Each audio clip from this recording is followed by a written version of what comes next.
안녕하십니까. 아고라잔TV 교회법 이야기 진행을 맡은 황교학입니다. 오늘은 세습 논란으로 뜨겁게 달아오른 명성교회 사태에 대해서 법적인 접근을 하도록 하겠습니다. 오늘 이 자리를 위해서 소정일 박사께서 나오셨습니다. 예, 그리고 또 합동측 교단의 종교법학회 대표 유장춘 박사께서 나오셨습니다. 그리고 전 한국기독공보 기자였었던 박성흠 기자께서 나오셨습니다. 최근 예장통합교단 소속 서울 동남로에서 김하나 목사의 명성교회 위임 목사 청빙안이 가결되었는데요. 이것을 두고 말이 많습니다. 세습 청빙 가결이다. 노예가 불법을 행했다. 이러한 논란이 많이 있는데요. 오늘 이 시간에는 이러한 논란에 대해서 토론을 하도록 하겠습니다. 먼저 세습 용어에 대해서, 그리고 두 번째 정서와 윤리적 접근에 대해서, 세 번째 교회법적 접근, 또 네 번째 민법적 접근, 또 마지막으로는 현실적인 접근에 대해서 토론을 해보도록 하겠습니다. 예, 먼저 세습 용어에 대해서 저희가 토론해 보도록 하겠습니다. 사전적 용어에 의하면 세습이란 한 집안의 재산이나 신분, 직업 따위를 대대로 물려주고 물려받는 것인데, 후임자 청빙이 세습이 될 수 있는지 우리 먼저 소 박사님께서 세습에 대해서 좀 말씀해 주시기 바랍니다. 예, 지금 우리 통합측 명성교회와 관련해서 이제 세습이라는 용어가 많이 나오고 있는데, 교단 헌법에 세습 방지법이 있기 때문에 세습이 불가하다, 그렇게 이제 주장을 합니다. 그런데 교단 헌법, 통합측 교단 헌법에 세습 방지법이라는 용어는 없습니다.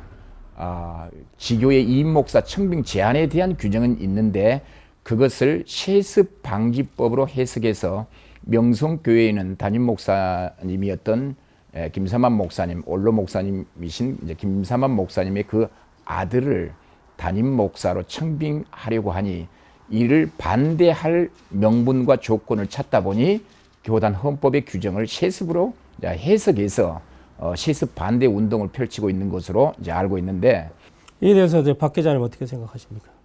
세습이란 용어 자체가 잘못됐다고 이렇게 보이는데요. 교회가 이제 명성교회가 명분을 찾기 위해서 헌법을 규정을 찾았다, 뭐 이렇게 말씀하신 것 같은데, 제가 알고 있는 상황은 좀 다릅니다. 그 전에부터 명성교회 이전에도 지방의 서울의 여러 교회가 세습 통칭 세습이라는 문제 때문에 또 이슈가 되고 관심들이 사람들이 많이 있었죠. 그리고 뭐 그 전에 감리교회에서도 이 문제를 가지고 토론도 하고 또 법제화도 하고 그랬는데, 제가 취재하고 알기에는 찾다가 보니까 법을 찾은 게 아니고, 명성교회를 비롯해서 여러 교회가 이제 앞으로 나올 테니까 그런 일이, 그래서 미리 법적으로 정서, 교회법, 교회 기독교 신앙과 사회적 정서를 고려해서 그 법 조항을 만든 것으로 그렇게 알고 있거든요. 그러니까 세습이란 용어를 승계냐 이렇게 해서 말을 어떻게 해야 되느냐에 대해서는 논란을 또 논의를 해볼 필요가 있겠습니다만, 그 법 적용과 교회가 찾은 근거, 이거에는 조금 좀 차이가 있는 것 같습니다. 그러니까 말만 이렇게 변형된 것이지 실제적으로 이제 세습이다, 이제 이렇게 보는 거죠. 네, 실제적으로는 세습이라고 봐야죠. 유장춘 박사님 얘기 주세요. 그러니까 이제 세습이라는 단어가 안 맞다라고 말씀하셨고, 좀 찾다가 보니까 그런 단어로 사용하게 되는 것 같다. 근데 이제 들어보면 세습 방지, 교회가 세습한다 그러면 굉장히 말하자면 사회 통념과 반하는, 정서와 반하는 걸로 느껴지니까 공격하는 입장에서도 썼던 것 같고, 쓰고 있는 것 같고, 쓸 필요가 있는 것 같고, 또 감리교 계통에서 감리교에서 처음 이런 단어를 쓴 걸로 알고 있는데요. 근데 결국은 감리교는 감독 정치고, 우리 장로교는 쉽게 말하면 민주 정치잖아요. 그렇기 때문에 아까 말씀한 대로, 소 박사 말씀한 대로 담임 목사가 지정할 수가 없는 거고, 투표를 통해서 이루어졌기 때문에 세습이라는 단어는 이 전체 상황과 전혀 정말로 어울리지 않고 쓸수록 스스로 우리 개신교회를 폄하하는 그런 단어가 된다고 생각합니다. 예, 그러니까 이제 민주적으로 무기명 비밀 투표를 한 상황에서 세습이라는 용어를 사용해서는 안 된다. 이런 입장이죠. 그리고 여기 박 기자님께서는 뭐 승계를 쓰든지 뭘 쓰든지 실제적인 내용은 어떤 물려주는 거 아니냐, 세습 아니냐, 이제 이런 입장인 것 같습니다. 그럼 이제 두 번째, 노예 청빙 절차 문제에 대해서 우리가 문제 제기도록 하도록 하겠습니다. 이번에 동남노에서 헌입위원장이었던 김수원 목사께서 명성교회 위임 목사 청빙안에 대해서 반려를 했거든요. 이에 대해서 명성교회 측은 또 직권남용이다 해서 김수원 목사를 교단 법정에 또 고소를 했습니다. 그러자 승계하도록 분회장이 자동 노회장으로 승계하도록 되어 있는데 명성교회 장로들이 고발당한 상태에서 승계는 어렵다. 우리가 비밀 투표를 해야 된다. 이렇게 하니까 김수원 목사님을 지지하는 많은 노회원들이 거기에서 이제 퇴정을 했습니다. 그러니까 노회장이 이에 대해서 가부 찬반에 대해서 이제 무기명 비밀 투표를 해서 김수원 목사님이 자동 승계하지 못하고 오히려 이제 다른 분이 노회장으로 이렇게 됐습니다. 자, 이에 대해서 여기 절차에 있어서 과연 이제 그러면 김수원 목사님이 헌의부 위원으로서 부장으로서 그 자기 직무를 유기했는지 직무를 제대로 했는지 이에 대해서 먼저 우리가 토론해 보도록 하겠습니다. 박 기자님 먼저 좀 말씀해 주시기 바랍니다. 총회, 노회, 교회는 정서라는 게 있고 또 역사라는 것들이 있지 않습니까? 투표를 통해서 노회장을 선출하기도 하고 또 법 제도적으로 부노회장이 승계를 하기도 하는 이런 것들이 있는데 제가 그 서울 동남노회의 그 규정은 찾아보지를 못했어요. 그런데 그 이전까지 부노회장이 승계를 해왔다면 당연히 승계를 받아야 되는 것이었는데 뭐 소송 중에 있는 당사자 그래서 승계를 하지 못했다 하는 거는 정서에 교회 정서에는 부합하지 않는 일이고 이제 그렇게 되자면은 누구를 노회장으로 올리지 않기 위해서는 그런 편법 절차들을 악용할 수가 있잖아요.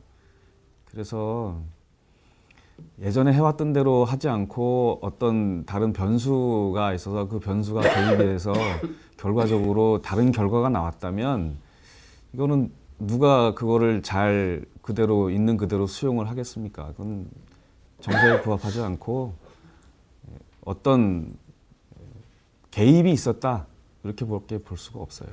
네, 근데 어쨌든 이제 헌의부에서 하는 일은 그걸 과연 이제 반려할 수 있는 그 자격이 있는지 동남노의 그 규칙에 의하면은 헌의부는 들어온 안건을 본회 헌의한다 이렇게 되어 있습니다. 네, 소 박사님 합동 측은 좀 어떻게? 동남노의 그 규칙에 보면은 부노회장이 노회장으로 이제 승계하도록 하는 규정을 갖고 있지 않습니까? 그런데 승계하는 과정 속에서 부노회장이 어떤 하자가 발생해서 이제 부노회장이 노회장으로 승계한 그 과정을 이제 제한하고 부노회장을 노회장으로 승계하지 못하겠다 그 말입니다.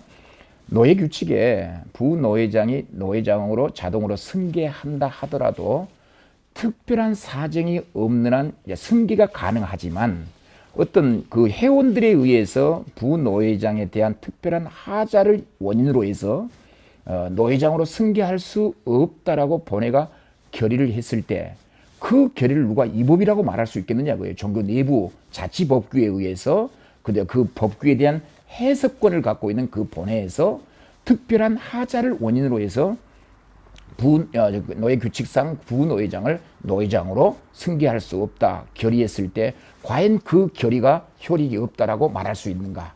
이제 그런 일들이 있겠습니다. 일단은 이제 두 분들은 이제 헌의부에선 자기의 임무는 헌의를 해야 된다. 그리고 이제 정치부에서 이거를 이제 판단하고 정치부에서 이제 본회에 넘기면은 회원들이 이제 불법이다 해서 거기서 이제 다수결로 이제 판단을 해야 된다. 이제 이런 입장이시죠. 사실 제가 정리해 보면 이러네요.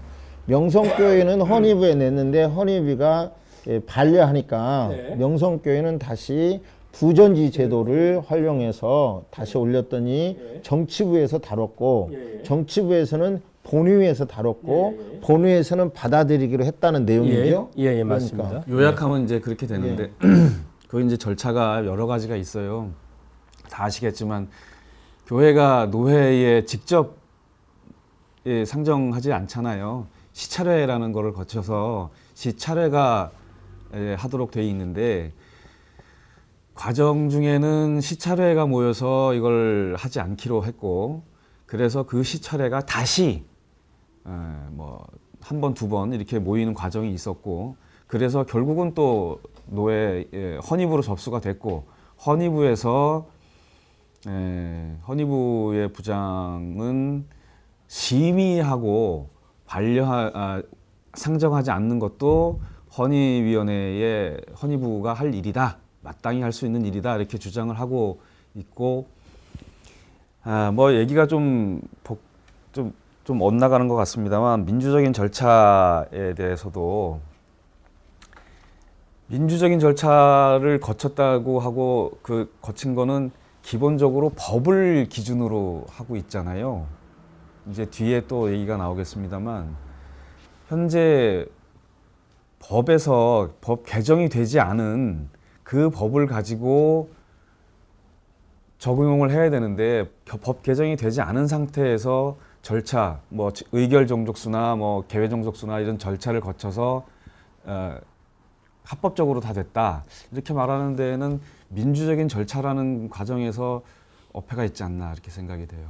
하여튼 뭐 이 문제도 앞으로 뭐 교단이나 아니면 사회법정 하게 된다면 성수에 대해서 이제 논란이 되리라 생각합니다.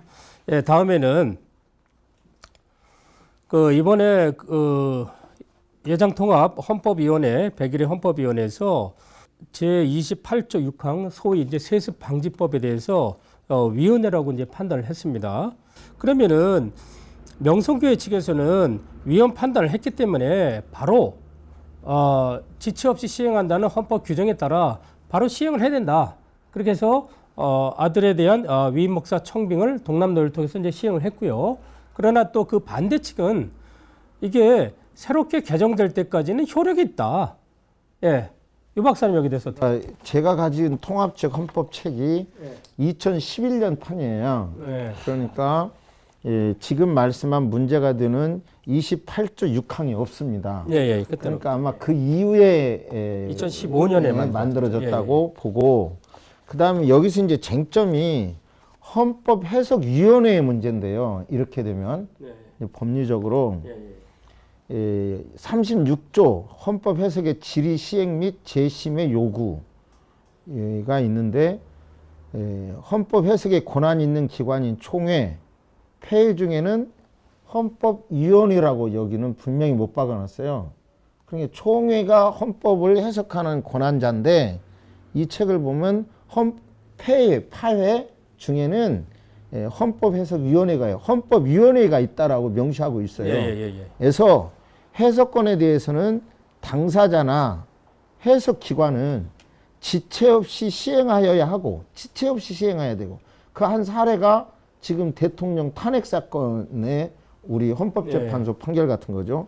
총회 임원회는 즉시 질의한 기관에 통보하며 통보하기 전에 이의가 있을 때는 총회 임원회가 헌법위원회 재심의를 요구할 수 있는데 즉시 시행하도록 돼 있네요. 이 법은요.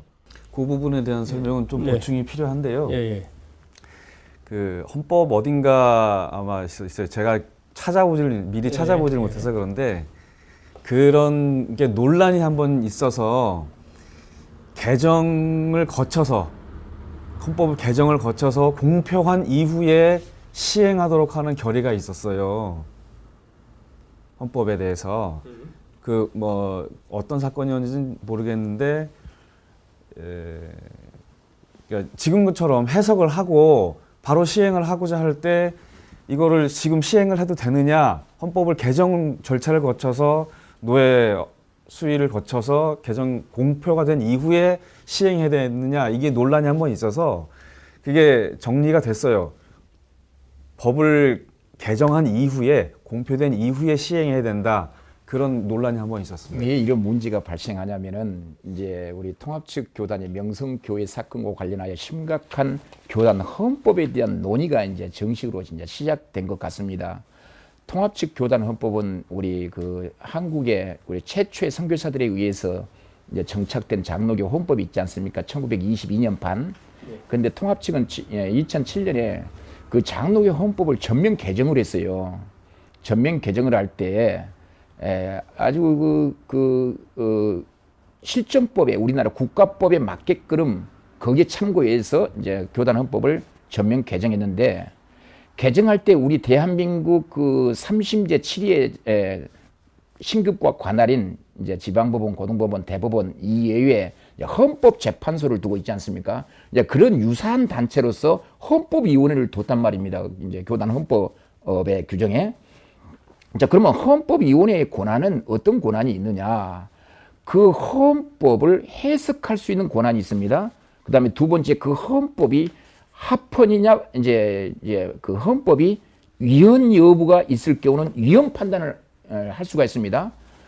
그러니까 또 헌법위원회가 만약에 헌법이 위헌이라고 판단할 경우는 즉시 또 시행하도록 하는 그런 또 규정도 넣어놨어요.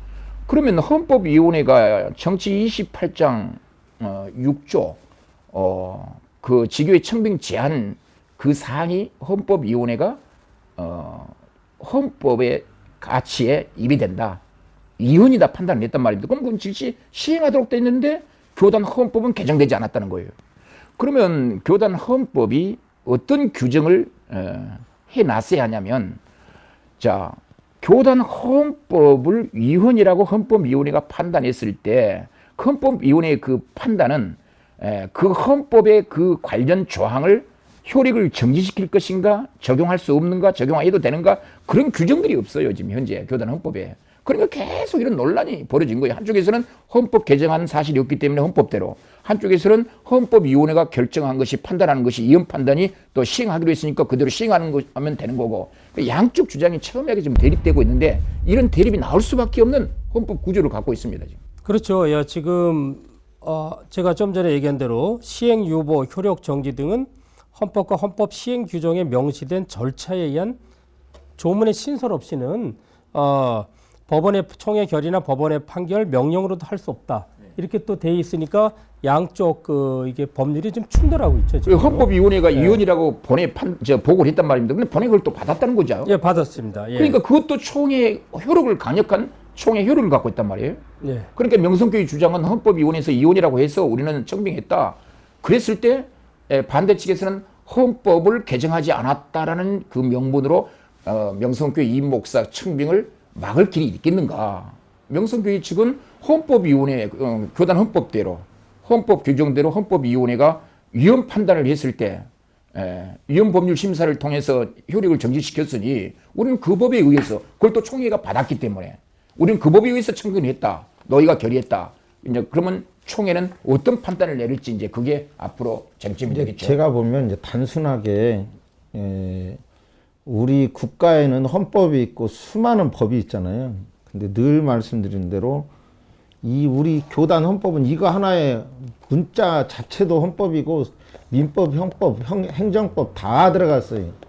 그렇기 때문에 굉장히 추상적일 수밖에 없고, 법이 아까 말씀하신 대로 헌법 이름 속에 갖가지 법들이 다 들어가 있는 종합적인 건데, 그런데 거기에 명시돼 있고 개정이 이루어지지 않았는데 다른 해석이 나온다면, 그러면 법 위에 어떤 또 다른 힘이 법을 이겨버리는 그런 상황이 올 것 같아요. 이걸 그냥 저는 정서고 상식이라고 표현을 하고 있는데, 교회 정서, 지금까지 우리 130년 이상 지내온 교회의 정서, 사회적인 상식, 이런 거에 비춰본다면 저 법이 개정이 되고 난 이후에 시행해도 크게 무리가 없을 것 같은데, 이번에 명성교회 측에서는 교회의 자유를 주장을 했습니다. 정치편 2조에 교회의 자유가 있고, 또 이 교회의 자유는 교리편에 있는 웨스트민스터 신앙 고백에 국한해서 또 만들어진 조항인데, 왜 교단이 교회의 자유를 침해하느냐, 네, 이런 이제 주장을 하고 있습니다. 근데 결국은 명성교회 교인들이 상식이 없다라고 비판하는 사람들 입장에서는 하겠지만 지금 아까 들어봐도 8,000명이 참석해서 6,000명이 찬성했다. 그분들도 다 자기 의사가 있고 자기 결정권이 있고 지성이 있고 신앙이 있거든요. 근데 그분들의 결정을 제3자가 그 교회에 이제 재산으로 들어가 버리면 그 교회 총유 재산을 이루는데 그 교인들이 헌신했는데 제3자인 밖에서 콩나라 판나라 할 필요조차 없는 거죠. 사람을 가지고 얘기를 하고 있어요.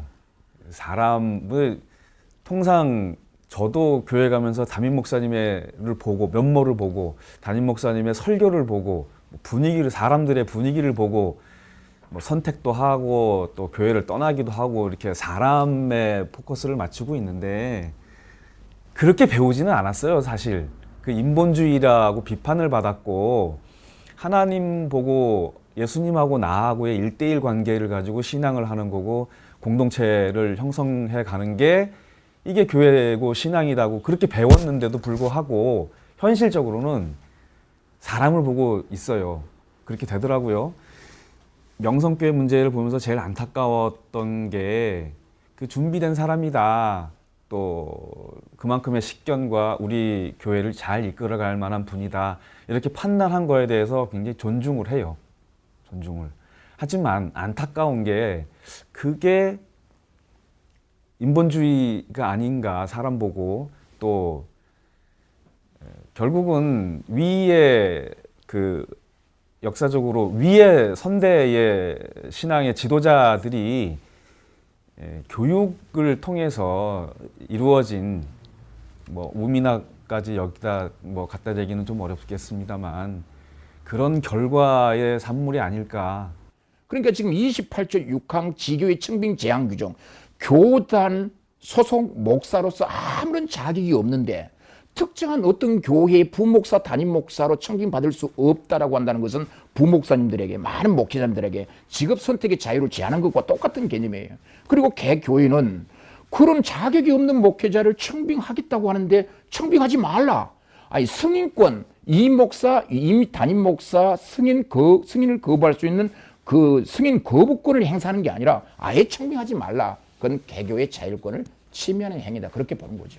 법이라는 것이 사회적인 그다음에 교회 일반적인 역사와 그 쌓여진 노하우가 축적돼서 이제 녹아 있는 거라고 볼 때 헌법이 만들어지는 과정을 거쳐서 공표가 된 거는 그동안의 교회가 뭐 겪어온 과정들이 거기에 녹아 들어가 있다 이렇게 보고 교회의 거울처럼 이렇게 보여지잖아요. 그런 과정을 본다면 저 헌법을 기준으로 해서 아까 우리가 얘기했듯이 뭐 논박할 수 있는 여지는 남아 있고 그 얘기를 하고 싶은 거예요. 예. 사회에서는 지금 공중파라든가 일반 그 믿는 사람들도 그렇고 믿지 않는 사람들도 그렇고 명성교회에 대해서는 정서적 윤리적으로 아주 부정적 시각을 갖고 있는 것이 사실입니다. 예, 박성흠 기자님 이렇게 정서적 윤리적 하자에 대해서 좀 주로 SNS와 또 언론 등에서 부정적으로 보도가 많이 되고 있는데요. 다른 거 뭐 이미 다 얘기가 많이 나왔으니까 김삼환 목사님이 총회장의 통합측, 예장 통합측 총회장에 나올 것이냐 안 나올 것이냐를 두고 말이 많았던 때가 있었는데 그때 기독공보, 한국기독공보를 통해서 인터뷰를 하시고 공식적으로 총회장 출마하지 않겠다 선언을 하신 적이 있어요. 그리고 비중 있게 크게 보도가 됐었고 그 이후에 번복하시고 이제 총회장 출마하시고 총회장이 되시고 진경 총회장이 되셨습니다. 그리고 이제 그 3년 지금으로부터 3년 전에 이제 김하나 목사님이 방송을 통해서 언론을 통해서 또 공표했던 적이 있어요. 공개가 됐었는데 그때 김하나 목사님이 3년 전 11월 달에 했던 얘기를 조금 보겠습니다. 성경이 세습을 금하는 건 아니지만 성경에 있고 없고만으로 판단하지는 않는다. 성경이 주는 가치관과 예수 그리스도의 삶에 비추어서 결정을 해야 된다. 그리고 나는 사회 선교와 역사적인 요구에 따를 것이다. 이렇게 얘기를 하고 또 총회의 결정은 아버지와 나, 김성환 목사와 김하나 목사의 기도에 대한, 그러니까 기도한 거에 대한 하나님의 응답이라고 생각한다. 이렇게 해서 세습하지 않겠다. 뭐 이런 정도의 얘기를 했었어요. 그러면 지금 뭐 종교개혁 500주년을 지나는 그런 시점인데 이걸 뭐 거짓말이라고 적나라하게 얘기하지는 않겠습니다만 상황이 변해서 된 거라고 보지만 결과적으로는 아버지가 말했던 거를 번복을 하고 그 아들이 또 이게 이제 담임 목사, 후임 담임 목사로 청빙이 결말이 완전히 지어진다면 또 아버지가 했던 그 절차를 또 이제 답습하게 되는 그런 결과가 올 것 같아요. 그래서 굉장히 우려스럽고 그렇게 되지 않았으면 하고 하는 바람이 있죠. 여러 가지 일들이 진행이 되는 중에 김하나 목사님이 뭐 본인의 어떤 워딩이나 발표를 이렇게 나오고 있지 않은 상황이니까 조금 더 지켜보기로 하고 굉장히 우려된다 이렇게. 예. 지금 현재 이 사건은, 이 문제는 종교 영역 아니겠습니까? 네. 종교 영역이기 때문에 명성교회 아들이 담임 목사 해서는 안 된다. 종교 영역이기 때문에 아들이 담임 목사 해서는 안 된다라고 하는 부류가 있고, 또 한쪽에서는 종교 영역이기 때문에 가능하다. 그런 주장들이 첨예하게 대립되고 있는데, 저 개인적인 생각은 이렇습니다. 저희들은 그 법학자로서, 교육 법학자로서 법리적인 판단을 지금까지 쭉 해왔는데, 이런 문제가 불거졌을 때 그 교회와 그 교단이 예부의 잡음 없이 합리적으로 잘 처리해서 내놔야 되는데, 한국교회 내놔야 되는데, 그 내놓을 수 있는 해결 능력이 없다 보니까 많은 우리 사회로부터 지탄의 대상을 지금 받고 있지 않습니까? 그러니까 그것이 합법이든 불법이든 정서적으로 옳든 옳지 않든 그 명성교회와 소속된 교단이 이런 문제가 불거지기 전에 자체적으로 어떻게 처리해서 한국교회에 내놔야 되는데, 그렇지는 못하다 보니까 이 문제가 전 한국 개신교 문제화 돼버렸단 말이에요. 덕이 안 됩니다, 이게. 그래서 하루빨리 어떤 형태로든지 교단과 그 명성교회는 이 문제를 빨리 처리해서 그걸 처리한 이후에는 이제 어떤 사회를 상대로 어떤 설득 논리로 설득하든지 해야 될 것으로 보입니다. 제가 이제 지금까지는 법리로 따져보니까 명성교회의 그 김하나 목사님을 후임자로 청빙한 게 커다란 문제가 없네요라는 결론을 법적인 관점에서 한 것 같고, 또 그 다음에 이제 신앙인으로서 말씀을 드린다면, 말하자면 인터넷을 찾아보니까 아까 말씀한 내용을 저도 찾았어요. 김하나 목사님이 하신 말씀이나 또 그 김삼환 목사님이 하신 말씀, 한마디로 말하면 쉽게 말하면 통칭 세습이 없다라고 말씀하셨다면, 그것이 우리 성경에 우리가 거짓말하지 말라고 했으니까 그런 것들을 본인들에게 이제 또 이익 형량의 문제겠죠. 찾아보니 이만한 분이 없어서 했습니다. 이렇게 한다고 해도 그 말도 또 일리가 있고, 청병위원회를 만들어서 추천하라기도 없어서 이랬습니다 할 때도, 그래서 어쩔 수 없이 도로 내 말을 바꿉니다 할 때도 우리는 또 심정적으로 이해를 할 수는 있겠지만, 말을 바꾸는 그런 것에 대한 어떤 책임이나 이런 건 있을 거고, 본인들이 있을 거고, 이미 종교개혁 500주년을 말씀했습니다마는 500주년을 보면서 대부분 교회 내부 문제를 말하더라고요. 근데 사실 종교개혁 당시는 정치와 종교가 하나였잖아요. 이 사회의 어떤 군주, 어떤 종신에 대한 세습을 끊는 엄청난 일을, 시민국가로 만드는 일을 종교개혁이 했다. 바로 경제, 민주경제, 시장경제를 일으킨 데 기여했다라고 대부분의 학자들이 인정한단 말이에요. 그렇죠? 그런데 이제 지금 우리는 교회 내부 문제만도 이렇게 급급한 굉장히 좁아져 버린, 그리고 어떻게 보면 교회의 이야기니까 믿을 만하다가 아니라 예수님은 모든 걸 내려놓고 십자가 졌지만 우리는 내려놓지 않고 말을 바꾸더라도 이익을 추구하는 쪽의 세력으로 보인다면 이번의 사건은 후유증이 크겠죠. 아니, 그거는 양심적으로 일반 시민사회에 미치는 영향이 크다고 봅니다. 그러니까 우리 교회의 모습이 예수님처럼 내가 감당한다, 십자가 진다, 고통을 감당한다는 모습이 되면 되는데, 우리 기독교 내 모든 사회에서 의외로 사사시대처럼 왕이 없으므로 자기 소견에 오른 대로 행동하는 일이 너무 많은 것이고, 그 일이 만약에 명성교회에도 적용되지 않기를 바라고요. 된다면 결국은 주권, 하나님의 주권이 있으시기 때문에 하나님이 다스릴 거라고 보기 때문에 교단 내부에서는 하나님과 본인들에게 맡기는 것이 좋다고 생각해요. 너무 많은 부정적인 말을 하는 것보다는. 그러면 오늘 시간이 다 됐으므로 마지막에 한 1분 정도 시간을 드릴 테니까 결론 차원에서 한마디씩 하고 오늘 마치도록 하겠습니다. 장로교 정치 원리 가운데 첫 번째 양심의 자유가 있고 두 번째 교회 자유가 있습니다. 양심대로 판단할 권리가 교인들에게 있다고 한다면 그 교회는 교회의 자유에 의해서 각종 규정을 제정할 자유가 있다, 그렇게 말합니다. 그런데 그 규정이 개교회 정관과 교단 헌법이 서로 상호 충돌할 때에 어느 법을 우선적으로 적용하여 교회를 운영하고 섬길 것인가에 대한 문제와 논의가 치열하게 지금 우리 교회 내부적으로뿐만 아니라 국가 사법기관에서도 이건 사법심사 대상으로 상당히 논의가 계속되고 있습니다. 그래서 이런 문제들을 사전에 교회 정관법이나 교단 헌법의 그 규정을 분명히 해서 그 규정대로 자치법규대로 적법한 절차에 의해서 교회와 교단을 운영해 간다고 한다면 많은 부분 분쟁이 예방되리라, 그렇게 생각됩니다. 예, 유 박사님께서.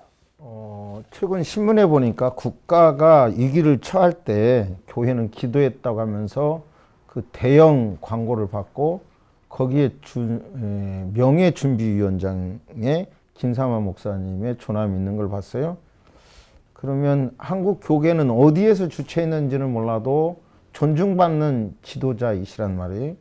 그렇다면 교인들도 존중받는 지도자다운 행동을 하시고 있는가, 또 본인도 그런 생각을 하나님 앞에 계속 해야 된다고 생각하고, 그 다음에 구체적인 행동이 충돌이 될 때는 각각의 생각은 다르니까 충돌이 될 때는 내 생각을 내려놓고 법리에 따라야 된다고 생각합니다.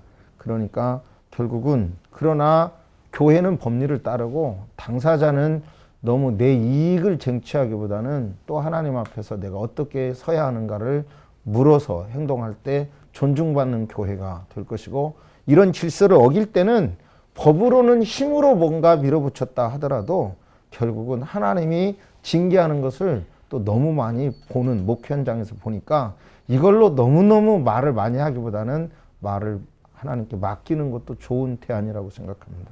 예, 박 기자님. 네, 그 두 분 목사님의 법 전문가로서의 말씀 잘 들었습니다. 공부도 됐고요. 한 가지 좀 전제해야 될 게 있는데, 교단법에는 위촉되지 않고 잘 진행이 돼 왔다는 쪽으로 이제 결론이 난 것 같아서 그 부분은 토론은 그렇게 진행이 됐을지 몰라도 저는 이제 개인적으로는 그렇게 생각하지 않는다는 부분을 말씀을 좀 드리고, 김하나 목사님한테 좀 기대를 걸어보겠습니다, 저는. 네.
빈손으로 왔다가 빈손으로 가는 강물